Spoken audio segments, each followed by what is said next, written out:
Learn to be super successful. Subscribe to my channel, Meathead. Anybody in this room, including a couple of you that have a few bucks.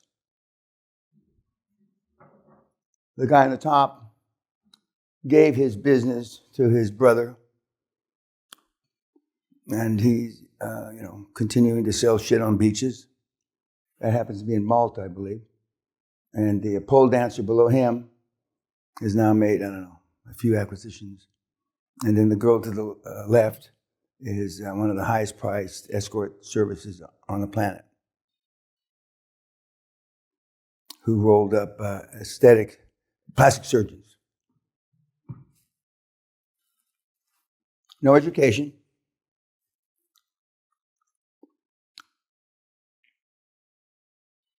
So what's the level of entry? I've been asked before. In fact, I got an email last night. Level of entry. There is none. 0. And then we've got the kids that come to the seminar. That's how easy it is. All three have got a sob story, just like a few of you got sob stories. Their sob stories are worse than your sob stories. But the difference is they don't consider them sob stories. Remember I said one of the only bits of advice my dad gave me, he gave me two. One was, it's not what people say to you, Dan, it's how you interpret what people say to you. When they were calling me dunce, etc. They didn't consider their events in life as sob stories. It's just the way they got dealt the cards. Part and parcel of, I can't fill up your cup with QLA stuff until you empty the sob stories and shit out of it, is not everything in your cup that you consider hard times are hard times. When you look at in the cosmos of time, A to Z, the world. A third of the planet doesn't have enough to eat, yada, yada, yada. I'm not making light of that by saying yada, yada, yada, but so what? A bunch of the planet hasn't been able to eat properly for a long, long time. Not enough water, yada, But it doesn't matter what cards you were dealt. It's how you play those cards. When you play poker, you can discard some cards. Many people, not just in this group, have not discarded those bad cards. They've used them wrongfully, in my opinion, as crutches. Just as when I had the mentor program years ago, I was used as a crutch. I.e., when we had the 1-year mentor program, the average deal got done in 10 and a half months, by coincidence. The 4 or 5 of you have come here because of one bit of information you thought you needed, i.e., I don't understand the finance. I don't understand how you finance when you're doing a seller finance, how do you pay the fees, etc., and various other things. Most of you that have got chairman, there's a number of you, picked them the wrong way. And then you added, normally when you pick a chairman for the wrong way, even though he may have great credentials and accolades, you follow on with the rest of the board the wrong way. Then, i.e., you got the accountants the wrong way, and then you got the lawyers the wrong way, etc. Many of you, not just you, but I'm talking about groups that have come through in recent years, don't understand what warming up the banks, even though I spell it out quite clearly. That, all you want is a spread. What is the lending spread? You're still in this vertical of healthcare. The lending spread's 3 to 5, whatever it is. Some of you walk in with a deal. And all that, and it's just as it's a cumulative effect in a positive way, when you start off the right way with getting your head screwed on straight, emptying your cup of all the horse shit, and getting the right chairman, and it's a domino effect. Well, it also works in reverse. If you start the wrong way, it has poor results. But you still stumble through it, and you do a deal in 3 or 4 years or whatever. If you don't give up, and you don't succumb to your family beating you, and you spent 30 grand or whatever it is, and you've done shit, and we can't go to my mother's on the weekend, and poor people go to the park Poor people go to the park in the summer because they can't pay the air conditioning bill, and if they have an air conditioner. And it becomes a self-fulfilling prophecy of defeat, lack of ambition, and the next generation comes, and the next generation comes. And that's why it's so hard to beat the cycle of poverty. Because they stay there, because that's their comfort zone.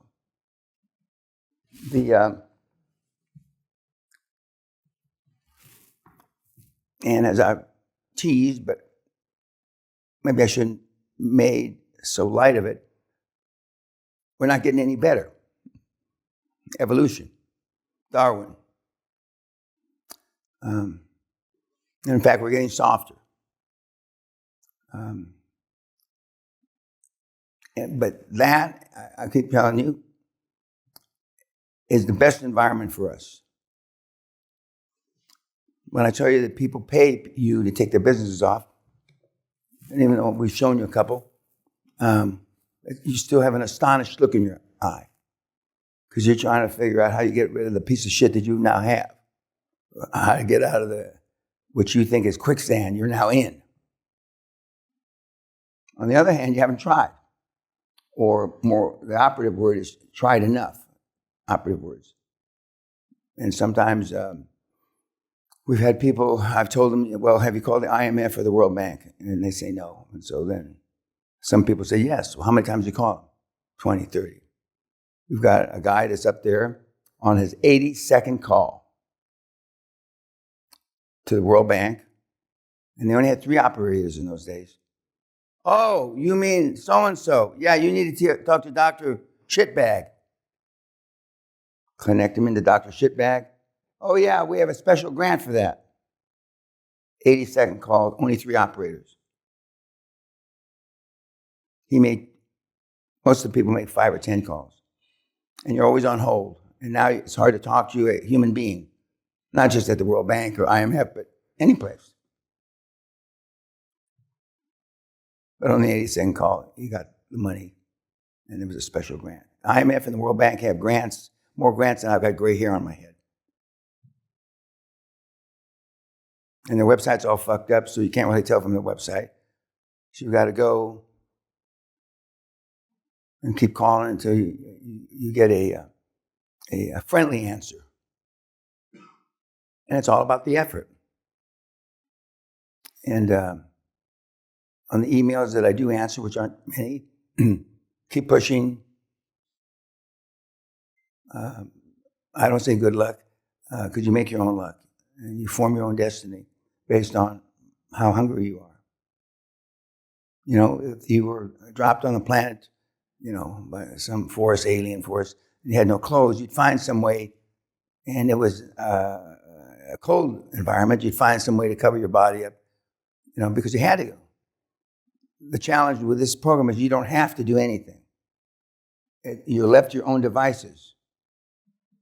And I base it on hunger, fire in the belly. I'm sure there's other ways to describe it.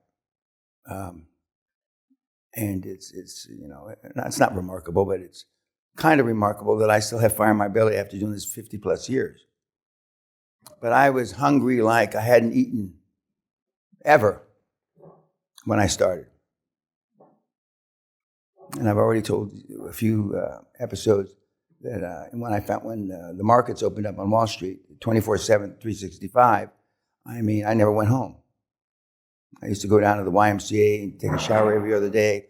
And I gave my secretary, in those days, you could buy shirts like this, dress shirts, with buttons instead of cufflinks, for $8. So I said, here, go buy me 4 or 5 shirts. And I just stayed at the office. Ted Turner, amongst others, said that you get so much more done when you sleep at the office and you work 24/7, 365. I can count on if you count your thumbs, less than 10 fingers in 30 years that slept at the office for any period of time to do this. Less than 10 fingers. Josh Kim's one. So when you think, or when you worry. Remember warriors versus warriors from little Peter about going back into the real world. Somebody's going to tell you in one of the webinars today or tomorrow that when you cross that gate, I'm out of your life. That's fucking it.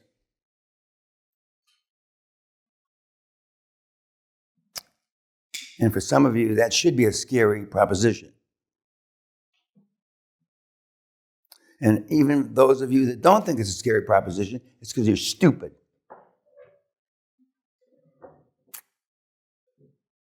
And that's why I call you meatheads.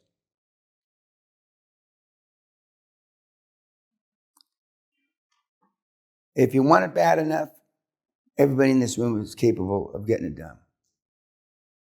But the big word is if.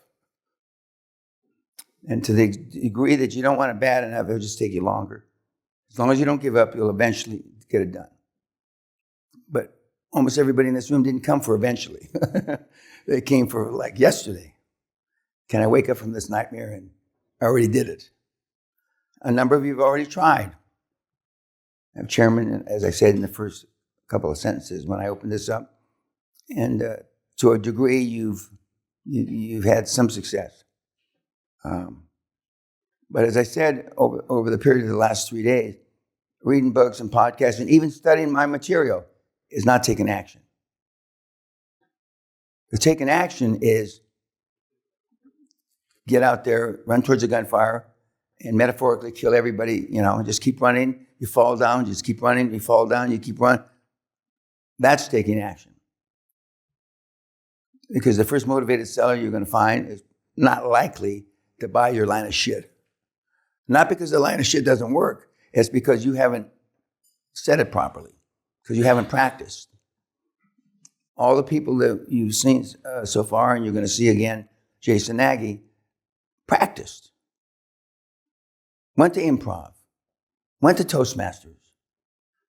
Practiced from the bottom accountants, the top 50 accountants, up to the top 10 accountants. And for those of you that already have accounting firms, you probably engage them on the wrong basis. And if you read your engagement letter, if you have an engagement letter, it's not necessary to get an engagement letter from the lawyers or the accountants, because this is a potential thing in fairyland that may or may not happen. And even though they're using their business development budgets, as Sally would say, and some of you I've already talked to say, when the accountants talk to you, you got a big room, like a regular person, as opposed to a little corner office. I've already told you, even if you get a little corner office without a partner, you need to practice. You've heard Simon and at least one other say that you don't go by yourself, which is true. You go with your CFO and maybe industry expert. You don't drag out your chairman or the old dog unless there's a big problem, big challenge, or a big deal. But these people, the pole dancer and the escort girl, are good looking. And I told you it's easier for girls. I told you that. But if you're exceptionally good looking, it's even easier. The girl, the pole dancer in the bottom, has sold a bottle of champagne for 100,000 pounds when she's working. To one of our Middle Eastern brothers who are not supposed to drink, which 100 grand.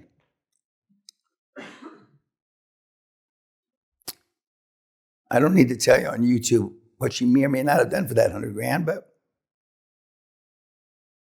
in her case, and I'm not suggesting the women prostitute themselves, that's not what I'm saying. A woman has a few more options to do whatever it takes than a guy.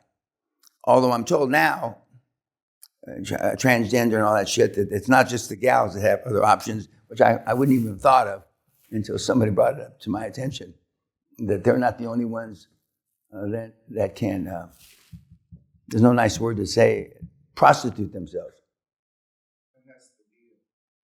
And then the guy, my favorite is the guy that sells, or sold, I should say, shit on the at the beach. And I said, has anybody ever complained about you selling my umbrella that you bought for 50 cents for $12?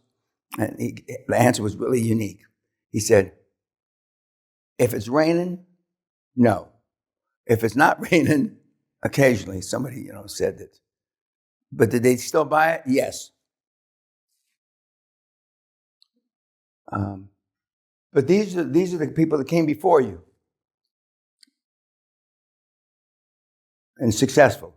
And all three are healthcare. The lady on the left, plastic surgeons. The guy on the top, assisted living in England.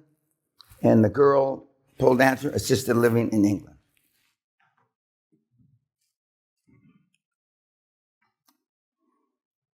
I don't spend as much time talking about him anymore because he's old news. He's history. $54 million deal when he was 15 years old. How's that possible? He's 18 now. From Atlanta, Georgia. Not really Atlanta, Georgia, some podunk fucking place just outside of Atlanta. He was at the Princeton Talk. For those of you that saw the Princeton Talk on YouTube or on my site, he was 16 then. Might have been 17. And the telemedia deal. How? And you're fucking around with whatever you're doing.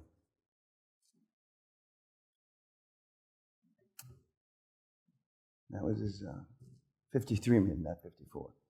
That was his 16th birthday.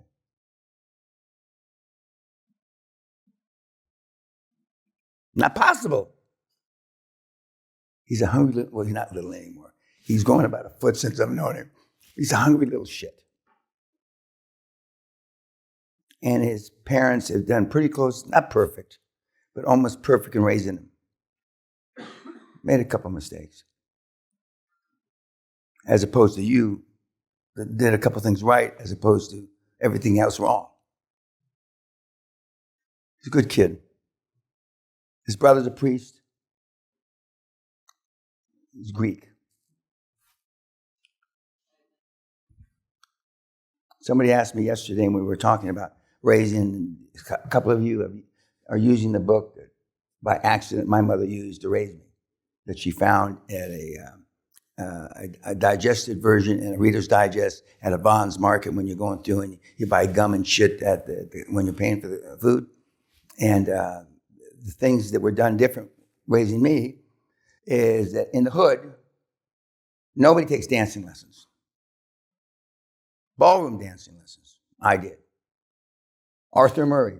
I don't know if Arthur Murray's still around. The poor people who could take dancing lessons, $5 a month. So I used to be a classic dancer. I won contests. My mother gave me golf lessons. Nobody played golf in the hood. Zero. I took golf lessons for free at Wilson Park near Dodger Stadium. I took tennis lessons for free at Wilson Park. Nobody played tennis. And for sure, nobody did ballroom dancing, golf, and tennis. Because my mother, two things that she wanted to make sure. When I was born, the only thing she asked the doctor, what color are his eyes? She wanted, for those of you who speak Spanish, she wanted to know if I was a güero or not. He says, blue and light skin. She says, there is a God. The second thing she wanted is me not to speak English with a Mexican accent. So my parents never spoke Spanish in the house. So I never heard them speak Spanish, even though that was their first language, both of them. They spoke it when I was asleep, or they'd go out of our little house if they were going to argue and beat each other, not physically beat each other, verbally in Spanish. So I never heard Spanish. They let me believe in the Santa Claus, Easter Bunny, and Tooth Fairy way beyond the norm. I used to get in a lot of fights in grammar school because I wouldn't believe my dad was supposedly Santa Claus. I wouldn't believe it. I punched a lot of kids in the face because of that. No Spanish, I told you. She raised me with the Spock book. And the worst of all is I couldn't listen to anything but classical music. Just imagine in your house growing up, instead of the Andele muchachos. Ah! So I was different. I never heard the word million until I was 22 years old at Ramstein. You know where Ramstein is, right in Germany, Ramstein Officers Club. And I ran in and I saw, I was there. Ramstein used to be the best officers club in all of the world for officers. They don't have those kind of things anymore. And I came in and a buddy of mine, a captain, and he said, why is everybody at the bar 5 deep, reaching over and drinking shit as fast as they can get it down? He says, Johnny just inherited $1.4 million. And I go, fuck. And I said, could you write that down? He wrote it on a napkin. You know how when you write on a napkin, it's wet, it kind of smears? 1,400, comma. And that's the first time in my entire life I had heard the word million and saw it written. And I said, well, we better start drinking. And I said, I swear to God, we may run out of money. The drinks were 15 to 25 cents each. That's the first time I'd ever heard million and seen it written down.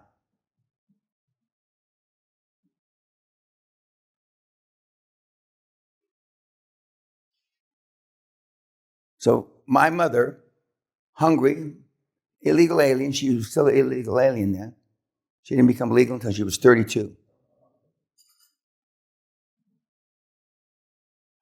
I can't find anybody that's ever come through the seminar that didn't hear million, not at birth, but I mean closer to birth than when I heard it at 22 years old.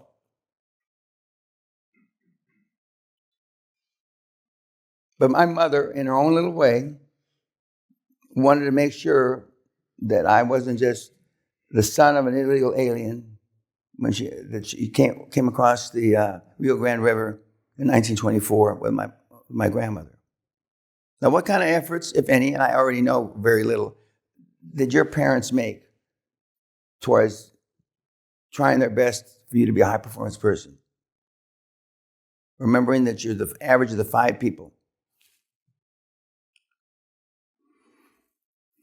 I've been asked, and indirectly, my first chairman was him, former Secretary of the Treasurer under Eisenhower. He was the Dr. Carson, one of the Dr. Carsons of my time. He was a Texas lawyer. And the reason I started with $820 is because he put up $180. He had 18%. And then about 6 or 10 or 12 months into the deal, his wife came down, which we now know is dementia. We thought it was something else at the time. And so he resigned from all his boards, and including mine, and gave me back the stock. I didn't have to buy it from him. He gave me back the stock, and he spent the rest of his years with his dying wife. Ultimately, she died. But he was a big fucking hitter. And they are available. But you got to call them. And now it's relatively easy. That was not my first seminar in 1993. It was my second. 7 of those guys in that room are on the Hall of Fame. One-day seminar. You'll recognize Bruce the Whipple in the front row. Then a Persian lion thief sitting next to him.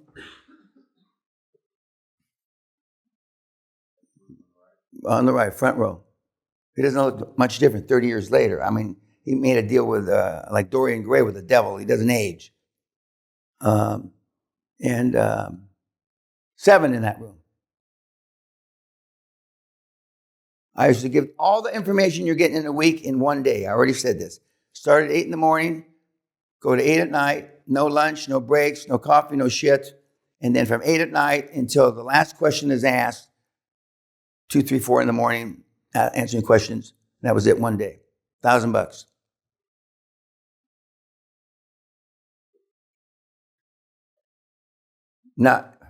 well, I mean, Pompadour here, Elvis Jr., I mean, and I've already said his questions are more or less meaningless, although he has a little agenda trying to solve a problem he's got. A lot of you are here to solve a problem. But if you follow the steps, you wouldn't have the fucking problem.